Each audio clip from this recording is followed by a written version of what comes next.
ہمارے آج کے دوسرے مہمان ہیں ڈاکٹر محمد سجاد صاحب. آپ department of interface studies Allama Iqbal open university میں چیئرمین کے طور پر اپنی خدمات سے انجام دے رہے ہیں. ہم اپنے دونوں معزز مہمانان گرامی کو پروگرام صبح عظیم میں خوش آمدید کہتے ہیں. ناظرین، بلا تاخیر سوالات کی جانب بڑھتے ہیں.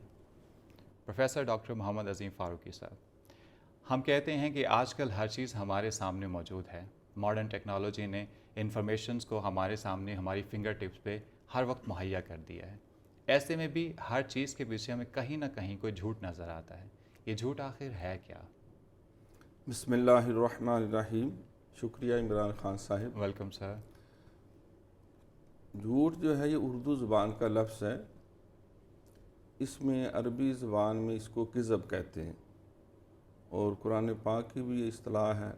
اللہ تعالیٰ ارشاد فرماتے ہیں کہ ان اللہ لا یہدی من ہوا کاذب کفار. بے شک اللہ تعالیٰ ہدایت نہیں دیتا جو جھوٹا کفر کرنے والا ہے. حضور علیہ الصلوۃ والسلام کی بھی حدیث ہے، الصدق ینجی والکذب یہلک. بے شک سچائی نجات دیتی ہے اور کذب جو ہے، جھوٹ جو ہے وہ ہلاک کر دیتا ہے. تو کذب کے جو عربی میں معنی بیان کیے جاتے ہیں کہ امر واقعہ یا حقیقت کے خلاف کوئی بات کرنا، یا حقیقت کو چھپا لینا، یا مبالغہ میزی سے کام لینا، یا بغیر تحقیق کیے ہوئے کسی بات کو آگے بیان کرتے چلے جانا، یا جو ہے وہ قول اور فعل میں تضاد رکھنا، ظاہر اور باطن میں تضاد رکھنا، جلوت اور خلوت میں تضاد ہونا. تو یہ ساری چیزیں جو ہیں یہ کذب کی کیٹیگری میں آ جاتی ہیں کہ اس میں سے کسی بھی انسان اگر کمی میں، کوتاہی میں، یا اس امر میں مصروف ہے یا اس میں مشغول ہے تو کہا جاتا ہے کہ یہ کذاب ہے. اور جیسا کہ آپ نے قرآن پاک سے بھی آیت پڑھی کہ لعنت اللہ علی الکاذبین، اس کی جمع کاذبین ہے.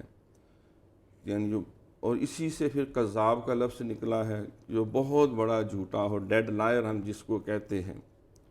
تو اس اعتبار سے یہ لفظ جو ہے کہ صبح کاذب بھی ہوتی ہے.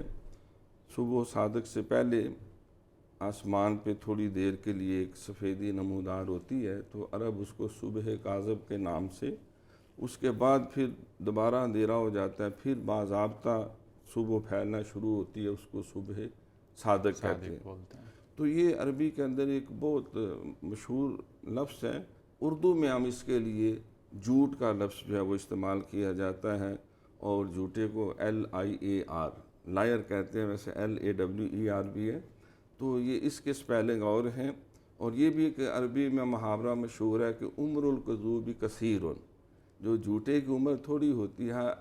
A lie has no legs to stand upon. تو یہ ایک کبھی قسم کا اخلاقی بیماری بھی ہے، یہ گناہ بھی ہے، جرم بھی ہے، اور اس میں تہمت وغیرہ لگانا بھی آ جاتا ہے. اور اگر کوئی اس پہ گرفت اس پہ ہو جائے تو اس کو شریعت نے 80 کوڑے سزا بھی رکھی ہے کہ یہ بندہ کذب میں مبتلا پایا گیا. ناظرین، جلوت اور خلوت میں تضاد نہ ہونا، اس لیے مولا علی رضی اللہ تعالیٰ عنہ فرماتے ہیں کہ مومن وہ ہے جس کی خلوت بھی اتنی ہی پاکیزہ ہے جتنی کہ اس کی جلوت. ہم اپنے دوسرے معزز مہمان کی جانب آتے ہیں.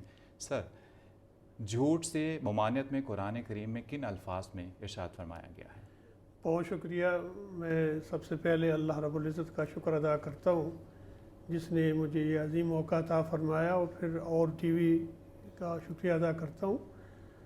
آج کا جو پروگرام ہمارا چل رہا ہے کہ جھوٹ کے حوالے سے ڈاکٹر عظیم فاروقی صاحب نے اس کی بڑی عمدہ تعریف ہمارے سامنے رکھی ہے کہ ایسی بات جس کی کوئی حقیقت نہ ہو، جس کی کوئی بنیاد نہ ہو. قرآن مجید کی جو کتاب ہے اس کے بارے میں اللہ تعالیٰ فرماتا ہے اعوذ باللہ من الشیطان الرجیم بسم اللہ الرحمن الرحیم وجاء بالصدق وصدق بہ. یہ کتاب سب سے عظیم سچائی ہے، اور جو لے کے آئے ہیں اس سے بڑے صادق اور امین ہیں. سبحان ماشاء اللہ. اور قرآن مجید کی تعلیمات میں جو بہت نمایاں تعلیمات ہیں وہ اخلاق عالیہ کی تعلیمات ہیں. یہ تعلیم دی گئی ہے کہ جو پازیٹیو پہلو ہے، مثبت پہلو ہے، اسے زیادہ اجاگر کیا جائے، اور جو منفی قوتیں ہیں ان کا بھی ذکر ضرور کیا جائے اور بتایا جائے کہ ان کی قباحت کس قدر ہے اور انسانی شخصیت، انسانی معاشرے میں وہ کس قدر جو ہے وہ نقصان دہ ہے۔ اس لیے قرآن مجید نے پہلے سچائی کی بات کہی ہے کہ تم صدق کو اختیار کرو، اسے ہم کہتے ہیں اخلاق عالیہ، اور اس کے مد مقابل میں رذائل اخلاق آتے ہیں، ایسے اخلاق جو برے ہیں، اور اخلاق حسنہ کی جگہ صدق اور سچائی کی تعلیم دی گئی ہے۔ اور انبیاء کی تو صفت ہی یہ بیان کی ہے، کان صدیقا نبیہ، وہ سچے ہوتے ہیں۔ اور اس کے مقابلے میں جو جھوٹ ہے، ظن ہے، بدگمانی ہے، تہمت ہے، مبالغہ آرائی ہے، یہ تو یہ کہا گیا کہ یہ ایک انسان کے اندر بھی، اور جب وہ مسلمان ہو جائے تو وہ اس صفت سے تو متصف ہو ہی نہیں سکتا۔ مسلمان کی خوبی یہ ہے کہ وَقُولُوا قَوْلًا سَدِيدًا، وہ سچی بات کرتا وہ جب بھی بات کرے گا سچی اور سیدھی بات کرے گا۔ بالکل۔ وَقُولُوا لِلنَّاسِ حُسْنًا، وہ جب بھی بات کرے گا خوبصورت بات کرے گا، جھوٹی بات تو خوبصورت ہو ہی نہیں سکتی۔ اس لیے آپ نے بھی آیت مبارکہ پڑھی ہے کہ ہمیں جھوٹی بات سے اجتناب کرنا ہے۔ نبی کریم صلی اللہ علیہ وآلہ وسلم کی جو پوری زندگی ہے، آپ کے بچپن میں آپ کی شہرت ہی صادق اور امین کی ہے، آپ سچے رسول ہیں، اور آپ کی دعوت کا آغاز بھی صداقت سے ہے۔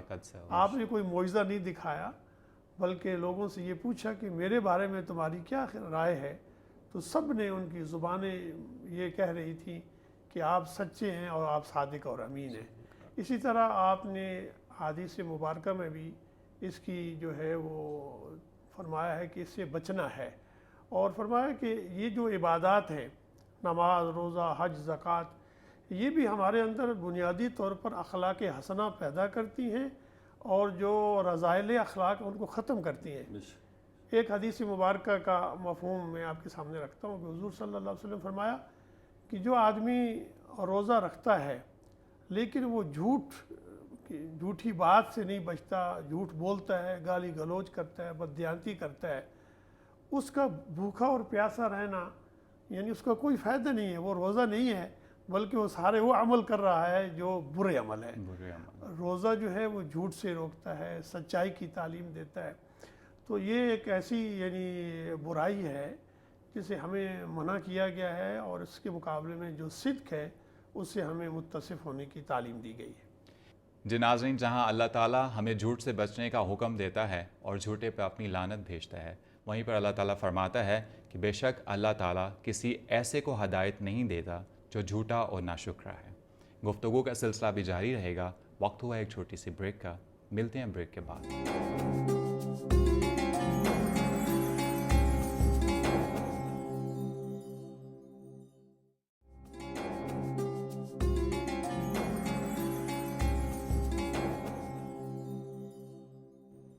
ناظرین، وقفے کے بعد آپ کو دوبارہ خوش آمدید کہتے ہیں۔ بات ہو رہی تھی قرآن حدیث میں جھوٹ کی ممانعت پر۔ سوالات کے سلسلے کو آگے بڑھاتے ہیں۔ فاروقی صاحب، ایسی کیا وجوہات ہیں کہ آج کے انسان کو جھوٹ اور سچ میں تمیز ہی نہیں رہی؟ دیکھیں، یہ بات تو طے شدہ ہے کہ یہ ایک بہت بڑی لعنت ہے۔ جھوٹے پہ بھی اللہ نے لعنت کی، جھوٹے پہ فرشتوں کی لعنت ہے، سب اہل ایمان کی لعنت ہے، نبیوں کی لعنت ہے، ہر لعنت کرنے والے کی لعنت ہے۔ لیکن اس کے باوجود بھی جو ہم معاشرے میں دیکھتے ہیں کہ اس کو جو ہے اتنا وہ توجہ نہیں دی جاتی جتنی کے درکار ہے، اور سچ کی جتنی تاکید ہے اتنا اس کو آنر نہیں کیا جاتا۔ تو اس میں ایک تو از راہ مذاق جو ہے، بعض لوگ خوش طبعی پیدا کرنے کے لیے مذاق کے موڈ میں جو ہے وہ جھوٹ بولتے ہیں، مبالغہ آمیزی سے کام لیتے ہیں۔ قرآن پاک میں اسی لیے ایک سورۃ الشعراء ہے، شاعر کی جمع ہے، تو شاعروں کے اوپر اس اعتبار سے گرفت کی گئی کہ وہ مبالغہ آمیزی سے بھی کام لیتے ہیں اور بعض اوقات ہوائیاں ایسی چھوڑتے ہیں۔ تو وہاں پر بھی اس چیز سے بھی منع کیا گیا۔ پھر بعض لوگ بچوں سے جو ہے وہ بھی جھوٹ بولتے ہیں. گھر میں موجود ہیں, کوئی مہمان کوئی ملنے والا آ جائے تو خود ہی انہیں کہتے ہیں کہ کہو کہ وہ گھر پہ نہیں ہے, یا ٹیلی فون آ گیا یا کوئی پیغام آ گیا. تو باقاعدہ جو ہے ٹریننگ دی جاتی ہے. حضور علیہ الصلوۃ والسلام نے فرمایا کہ بچوں سے بھی جھوٹ نہ بولو اور ان سے کوئی ایسا عہد و پیمان نہ کرو جس سے تم پورا نہیں کر سکتے.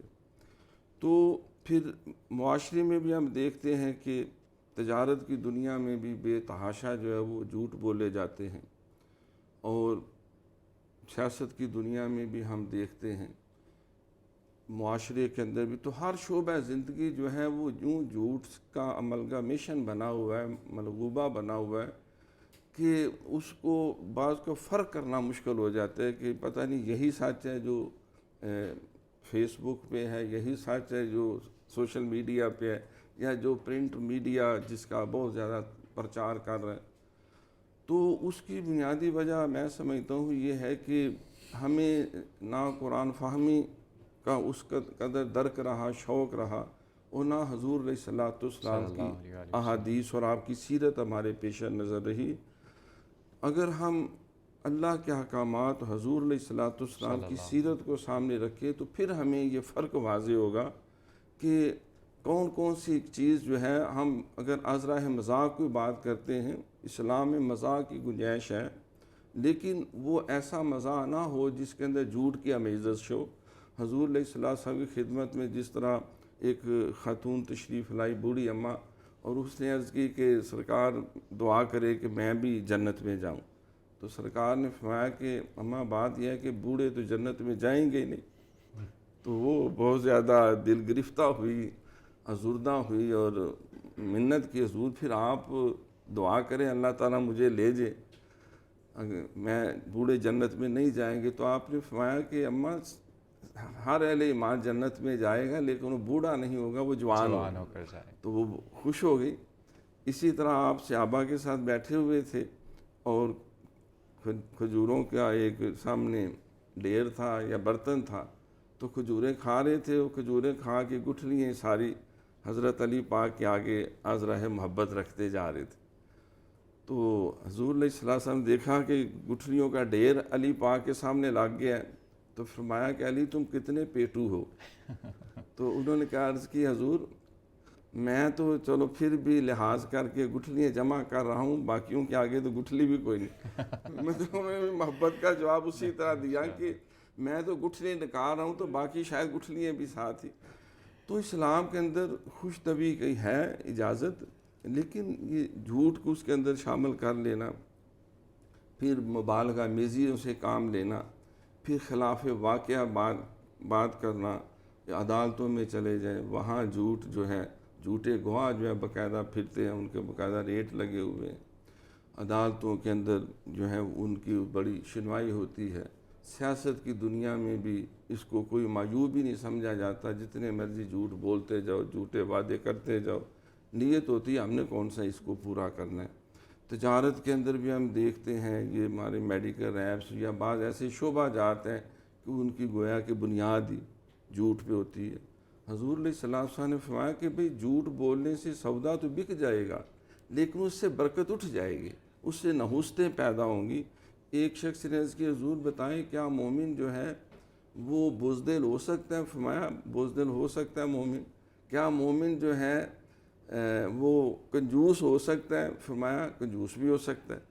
پھر پوچھا کیا مومن جو ہے وہ جھوٹا ہو سکتا ہے؟ تو سرکار نے فرمایا نہیں, ایمان اور جھوٹ یہ دونوں ضدوں والا صاحب ہے کہ مومن جو ہے وہ جھوٹا نہیں ہو سکتا. تو جھوٹ ایک ایسی کبھی جرم ہے, ایک اخلاقی برائی ہے کہ ہمیں اس کا پہلے پورا ادراک کرنا چاہیے. حضور علیہ الصلوۃ والسلام کی ساری زندگی سچائی سے عبارت ہے. تجارت میں فرمایا کہ الصادق التاجر الصدوق الامین من نبیین والصدیقین والشہداء. جو جھوٹ کے بغیر تجارت کرتا ہے, وہ چاہے گنڈے پیاز بیچتا ہو, چاہے معمولی درجے کا ہو, لیکن وہ سچائی کے ساتھ وہ تجارت کر رہا ہے. تو فرمایا قیامت کے دن جس مقام میں اللہ نبیوں کو, صدیقوں کو, شہیدوں کو رکھیں گے, وہاں وہ کیلے بیچنے والا, وہ پھیکے آلو پھیکے اور میٹھے میٹھے کہہ کے بیچنے والا, تو القاسب و حبیب اللہ کہ وہ سچائی کے ساتھ تجارت کر رہا ہے، تو اسی طرح باقی بھی شعبہ ہے زندگی میں، اپنے گھر والوں کے ساتھ، اپنے دوستوں کے ساتھ، اپنے کلائنٹس کے ساتھ جو ہے وہ سچائی کے اوپر قدم رکھنا چاہیے، کیونکہ honesty is the best policy, الصدق ینجی والکذب یہلک۔ حضور نے فرما دیا کہ سچائی سے نجات مل جاتی ہے اور جھوٹ انسان کو ہلاک کر دیتا ہے۔ ہم نے الٹ صاحب بنا دیا کہ الکذب جو ہے وہ ہم کہتے ہیں کہ وہ نجات دیتا ہے اور صدق جو ہے وہ ہلاک کر دے، سچ بولیں گے تو مارے جائیں گے، عدالت میں ہر جگہ ذلیل ہو جائیں گے، تو ایسا ہرگز نہیں، اللہ کا نبی جھوٹ نہیں بول سکتا۔ جب سرکار کا سب سے بڑا وصف صادق اور امین ہونا ہے، بلکہ ایک صحابی نے عرض کی حضور فرمائے کہ میں مستجاب الدعوات ہو جاؤں، تو اس کا طریقہ فرمایا بھی زبان سے جھوٹ نہ بولو، زبان سے سچ بولو اور لقمہ حلال کھاؤ۔ کسی نے عرض کی حضور مجھے جنت کی ضمانت دے، فرمایا تم دو چیزوں کی ضمانت دو کہ زبان سے کبھی جھوٹ نہیں بولو گے اور شرمگاہ کی محافظت کرو گے تو میں تمہیں جنت کی ضمانت دیتا ہوں۔ تو آج جو ہے حضور کی سیرت کے سے دور ہونے کی وجہ سے، قرآن پاک کی تعلیمات سے ناشنا ہونے کی وجہ سے، اور جو جھوٹ کی بہت ساری قباحتیں ہیں جن کو بعض کا تھا وقتی طور پہ سمجھتے ہیں کہ کوئی جو ہے فرق نہیں پڑے گا، لیکن بڑا فرق پڑتا ہے۔ جو جھوٹ کی کمائی ہوتی ہے، جو جھوٹ کی گفتگو ہوتی ہے، وہ جھوٹ کی واض و نصیحت ہوتی ہے، وہ جھوٹ کے وعدے ہوتے ہیں، وہ انسان کے لیے وبال جان ہیں، اور اللہ رب العالمین اس پہ سخت گرفت فرمائیں۔ جی ناظرین، جھوٹ ہماری زندگیوں میں ایسے رچ بس چکا ہے کہ بعض اوقات ہم جھوٹ بھی نیکی سمجھ کر بولتے ہیں۔ ہم حج کے لیے جاتے ہیں، نیک کام سے واپس آتے ہیں، اور واپسی میں رستے میں اپنے ہی ملک سے آتے ہوئے کچھ چیزیں لیتے ہیں، اور پھر اپنے مہمانوں سے، اپنے رشتہ داروں سے اور اپنے دوستوں سے یہ کہہ کر ان کو دیتے ہیں کہ ہم مکہ سے لائے ہیں۔ بات دیکھنے میں چھوٹی ہے لیکن ہے جھوٹ کی، اور ایسے بہت سارے جھوٹ ہیں جو ہماری زندگیوں میں بہت حد تک داخل ہو چکے ہیں۔ اس جھوٹ کا ہماری زندگیوں پہ کیا اثر پڑتا ہے، اس کے لیے ہم اپنے دوسرے مہمان کی جانب آتے ہیں۔ سر، جھوٹ کا ہماری انفرادی اور اجتماعی زندگیوں میں کیا نیگیٹو یا منفی اثرات کیا آتے ہیں اس کے؟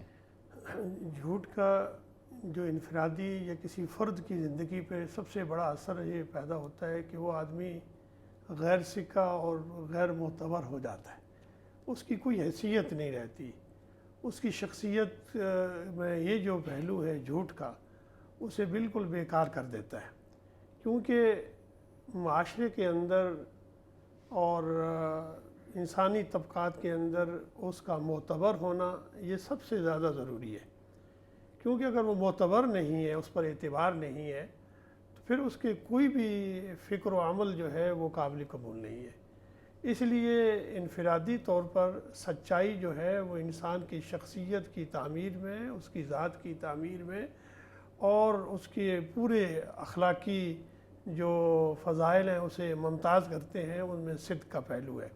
ظاہر ہے کہ آدمی جب جھوٹ بولتا ہے تو کوئی اس پر اعتبار نہیں کرے گا، کتنا ہی بڑا وہ مالدار ہو، کتنا ہی وہ خاندانی شرف کی عظمت رکھتا ہو، لیکن حیثیت ہو تو اس کی کوئی حیثیت نہیں رہتی معاشرے کے اندر۔ جہاں تک اجتماعیت کا تعلق ہے، میں یہ کہتا ہوں کہ انفرادی طور پر اس کا جھوٹ تو اس کی ذات کو نقصان پہنچاتا ہے، اور اگر پورا معاشرہ یا کوئی ملت جھوٹ پر مبنی افکار اور نظریات پیش کرتی ہے یا طرز عمل اختیار کرتی ہے تو پھر انسانیت کے اندر اس کا مقام گر جاتا ہے۔ بالکل۔ آپ دیکھیے کہ جو انسانی معاشرے ہیں یا قومیں ہیں یا تہذیبیں ہیں وہ دنیا میں ترقی اسی بنیاد پر کرتی ہیں۔ ظاہر ہے کہ مال و دولت ایک فیکٹر ہے ترقی کا، لیکن شخصیت ہی کمزور ہو تو وہ ترقی کس کام کی؟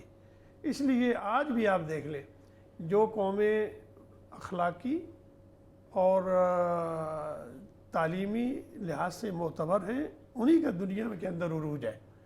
امت مسلمہ بدقسمتی کے ساتھ جس کی تعلیمات کا بنیادی ماخذ جو ہے وہ قرآن و سنت ہے، جن کے نبی کریم صلی اللہ علیہ وسلم کی تعلیمات کے ہر پہلو کے اندر صدق اور سچائی کی تعلیم ہے، ہم آج اس مقام پہ کھڑے ہیں کہ ہمیں یہ بنیادی اخلاقی اوصاف سے ہم جو ہے بہت کوسوں دور ہیں۔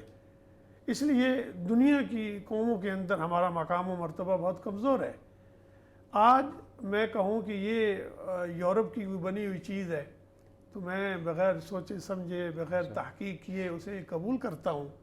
اپنے ملک کی بنی ہوئی چیز پر مجھے یقین اور ایمان اس لیے نہیں ہے کہ اس میں دھوکے کا پہلو ہوگا, اس میں کمزوری کا پہلو ہوگا. اور دور کہاں جائیں ہم, آپ روزانہ ہم بازار میں جاتے ہیں, سودا سلف خریدتے ہیں, بہت خوبصورت چیزیں سامنے لگی ہوئی ہوں گی اور اسی کے پیچھے آپ کو جھوٹ اور فریب آپ کو نظر آ رہا ہوگا. کون اعتبار کرتا ہے؟ سچ ہے. اور جس معاشرے کے اندر یہ برائی پہ پھیل جائے وہ معاشرہ دنیا میں کسی مقام پر نہیں پہنچ سکتا. لوگ اس سے دور بھاگتے ہیں, اس کی کسی بات پر یقین نہیں کرتے. اس لیے انفرادیت سے بھی بڑھ کر اجتماعیت طور پر کسی ملت کا, کسی قوم کا سچا ہونا, صادق ہونا, یہ اس کی حیات کے لیے ضروری ہے. اس لیے نبی کریم صلی اللہ علیہ وآلہ وسلم نے اپنی امت کو یہ تعلیم دی ہے کہ جو کچھ بھی ہو جائے, تمہاری ذات کو جتنا ہی کوئی نقصان پہنچے, لیکن تم سچ کو بالکل نہ چھوڑو اور جو جھوٹ ہے اسے ہمیشہ اپنے آپ کو بچا کے رکھو. اور یہی ہم نے دیکھا ہے کہ صحابہ کرام, اہل بیت اطہار, صوفیاء کرام کے اندر تمام تر تعلیمات کے اندر اگر کوئی نچوڑ ان کے اندر ہے تو وہ سچائی کا ہے. اس لیے کیونکہ یہ کلام سچائی پر مبنی ہے, یہ دین سچائی پر مبنی ہے, قرآن مجید سچائی پر مبنی ہے, نبی کریم صلی اللہ علیہ وسلم کی حدیث مبارکہ سچائی پر مبنی ہے. اس لیے یہ تعلیم ہی سچائی کی دیتی ہے. اور اس کے مد مقابل جو جھوٹ ہے اور بری بات ہے, بدگمانی ہے, تہمت ہے, یہ ساری چیزیں انسان کی ذات کو بھی نقصان پہنچاتی ہیں اور پورے معاشرے کو, وہ پوری ملت کو. اس لیے اسے بچنے کی تعلیم دی گئی ہے. جی ناظرین, جھوٹ وہ مرض ہے جو بہت جلد ناسور بن جاتا ہے. ادھر ایک فرد کے منہ سے نکلا اور ادھر کئی لوگوں کی زندگیاں اور عزتیں داؤ پر لگ جاتی ہیں. پھر جھوٹا اپنے جھوٹ کو سچ ثابت کرنے کے لیے جھوٹ پہ جھوٹ بولتا چلا جاتا ہے. ایک بہت مشہور پروورب بھی ہے کہ ایک جھوٹ کو بچانے کے لیے 100 جھوٹ بولنے پڑتے ہیں. پروگرام کا سلسلہ بھی باقی ہے. وقت ہوا ایک مختصر سے وقفے کا. ملتے ہیں وقفے کے بعد.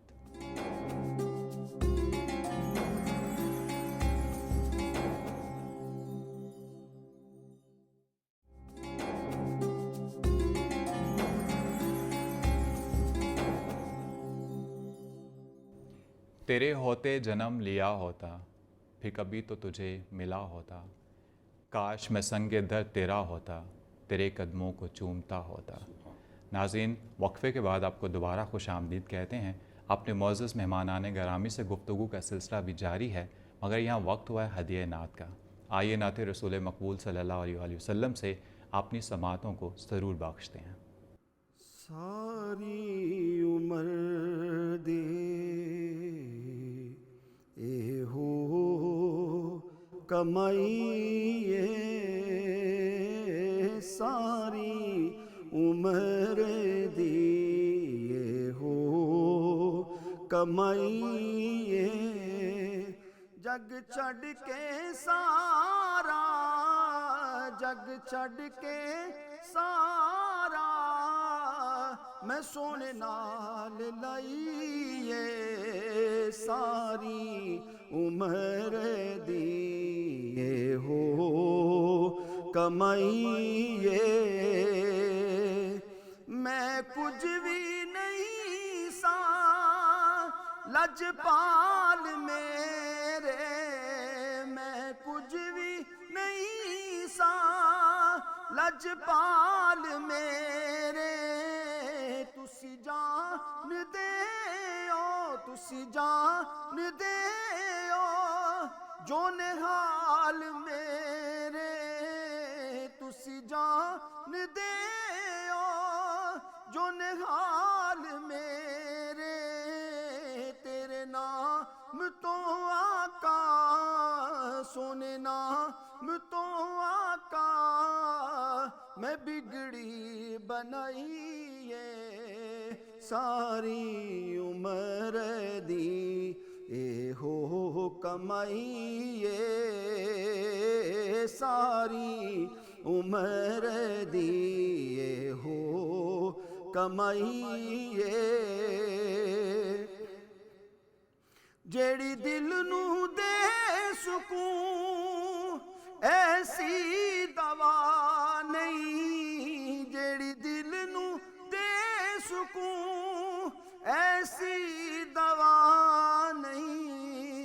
ਕਿਸੇ ਹੋਰ ਸ਼ੈ ਦੇ ਨਾਲ ਸਾਨੂੰ ਸ਼ਿਫਾ ਨਹੀਂ, ਕਿਸੇ ਹੋਰ ਸ਼ੈ ਦੇ ਨਾਲ ਸਾਨੂੰ ਸ਼ਿਫਾ ਨਹੀਂ, ਬਸ ਦੀਦਾਰ ਤੇਰਾ, ਦੀਦਾਰ ਤੇਰਾ ਉਹ ਸਾਡੀ ਦਵਾਈ ਏ ਸਾਰੀ ਉਮਰ ਦੀ, ਇਹੋ ਕਮਾਈ ਏ ਸਾਰੀ ਉਮਰ ਦੀ, ਇਹੋ ਕਮਾਈ ਏ ਸਾਰੇ ਜਹਾਨ ਤੋਂ ਫਿਰ ਕੇ ਮੈਂ ਵੇਖਿਆ ਸਿਰ ਬਾਦਸ਼ਾਹਾਂ ਦਾ, ਸਿਰ ਬਾਦਸ਼ਾਹਾਂ ਦਾ